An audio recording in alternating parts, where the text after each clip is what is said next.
ఈరోజు కూడా చూడండి, జగన్మోహన్ రెడ్డి గారు ఎన్ని పబ్లిక్ మీటింగ్లో మాట్లాడినా మరి సొంత చెల్లెని ఏ రోజు కూడా పేరు కూడా ఉచ్చారించడం జరగలేదు. అంత గొప్ప నాయకుడు.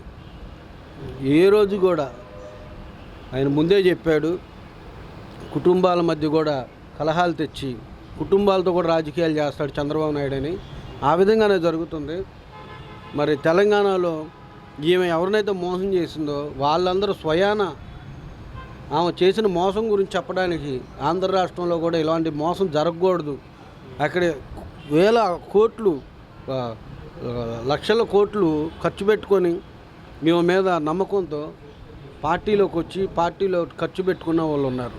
అటువంటి వారందరినీ గాలికి వదిలేసి ఏమో పొలం అనుకోవడం ప్యాకేజ్ కోసం చంద్రబాబు నాయుడు వేసిన బిస్కెట్ల కోసం ఇక్కడ రావటం మాకు సిగ్గుచేటుకుంది. ఎందుకంటే మా వైఎస్ రాజశేఖర రెడ్డి గారి బిడ్డ అయ్యి ఉండి కూడా మరి ఎక్కడ సిగ్గుగా లేదో ఎక్కడ బాధగా లేదో అర్థం కావట్లేదు. జనాలు చాలా ఇదిగా ఉన్నారమ్మా. షర్మిలమ్మ, దయచేసి ఇప్పటికైనా నువ్వు మానుకో.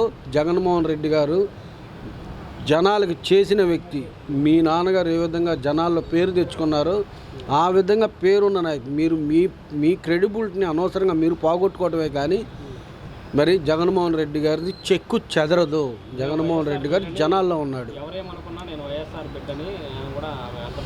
కాదని ఎవరన్నారు? వైఎస్ఆర్ బిడ్డే.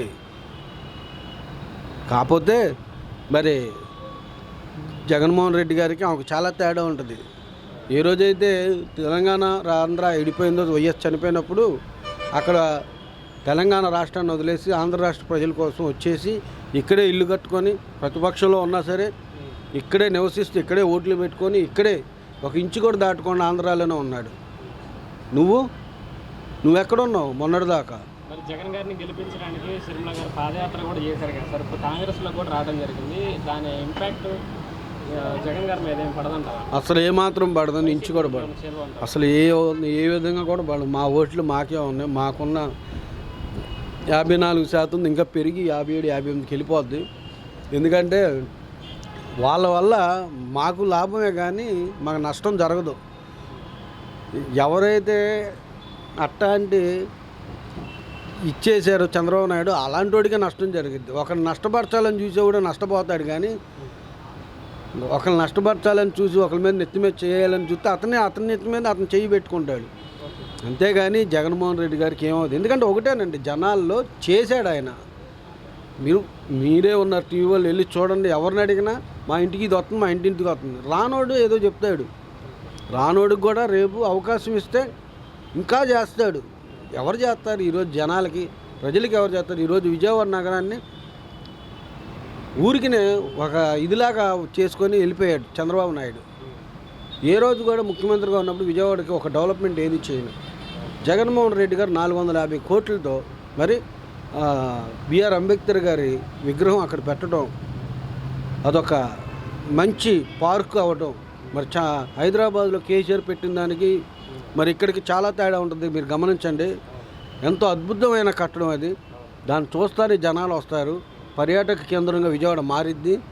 ఎంతో గొప్ప అభివృద్ధి చెందిద్ది. ఒక్క చిన్న పని కూడా, ఏ ఫ్లైఓవర్ కట్టలేదు, ఒక్కటి కూడా చేయని చంద్రబాబు నాయుడు విజయవాడకి ఏ ముఖం పెట్టుకొని విజయవాడలో వచ్చి ఓట్లు అడుగుతాడు? ఏ ముఖం పెట్టుకొని విజయవాడలో తిరుగుతారు? జనాలు అందరూ చూస్తున్నారు. చంద్రబాబు నాయుడు నీకు తగిన విధంగా బుద్ధి చెప్పినా నువ్వు తెలుసుకోవట్లేదు. ఇదే నీ చివరి ఆయనే అంటున్నాడు, మీరు గెలిపిస్తే ఉంటాను, లేదంటే ఇంట్లో మా మనవడితో ఆడుకుంటా అన్నాడు. ఆయన ఆ పని అంతకుముందే చేయాలి. ఆశ చల్లారదు. ఇంకా జనాలు సొమ్ము దొబ్బేయాలి, ఇంకా జనాలు తినేయాలి, ఆలగ పంచాలనే. కానీ ఒక్కరోజు కూడా అదే బడ్జెట్ ఇప్పుడు జగన్మోహన్ రెడ్డి గారు రన్ చేస్తున్నారు. అంతకుముందు కూడా అదే బడ్జెట్ ఉంది. ఒక్కడికి నువ్వు ₹1 ఇచ్చిన పాపాన్ని లేదు. జనాల డబ్బు జనాలకి ఇవ్వడానికి కూడా నువ్వు బాధపడిన వ్యక్తివి. అదే జనాల డబ్బుతో విమానాలు వేసుకొని లగ్జరీగా ప్రతి ఒక్క దేశం తిరిగి దవాస్ అని, లండన్ అని, సింగపూర్ అని వెళ్ళి అక్కడ నీ ఆస్తులు సమకూర్చుకున్నావు. కానీ జనాలకి ఒక్కటి చేసింది లేదు. పేదవాడుగానే ఉండిపోయాడు. ఈ రోజున పేదవాడు ఒక ధైర్యంగా జేబులో పెట్టుకొని ఈ యొక్క పథకాలని ధైర్యంగా తిరుగుతున్నాడు. 25 లక్షలు ఆరోగ్యశ్రీ దేశంలోనే ఎక్కడా లేదు. ఏ హాస్పిటల్కి వెళ్ళినా సరే 25 లక్షలు వాళ్ళ జేబులో ధైర్యం, ఏ జబ్బు వచ్చినా అదొక మనిషికి ఒక ధైర్యాన్ని ఇచ్చినట్టు. ఆ జేబులో డబ్బులు ఉంటే ఏ విధంగా ఉంటుందో అదే 25 లక్షలు మరి జగన్మోహన్ రెడ్డి గారు భరోసా ఇచ్చాడు. 25 లక్షలు ఆరోగ్యశ్రీ అంటే మాటల అసలు ఎంత ధైర్యాన్ని ఇచ్చాడు, మనోధైర్యాన్ని. చనిపోయేవాడు కూడా బతికే విధానాన్ని తెచ్చాడు ఆయన.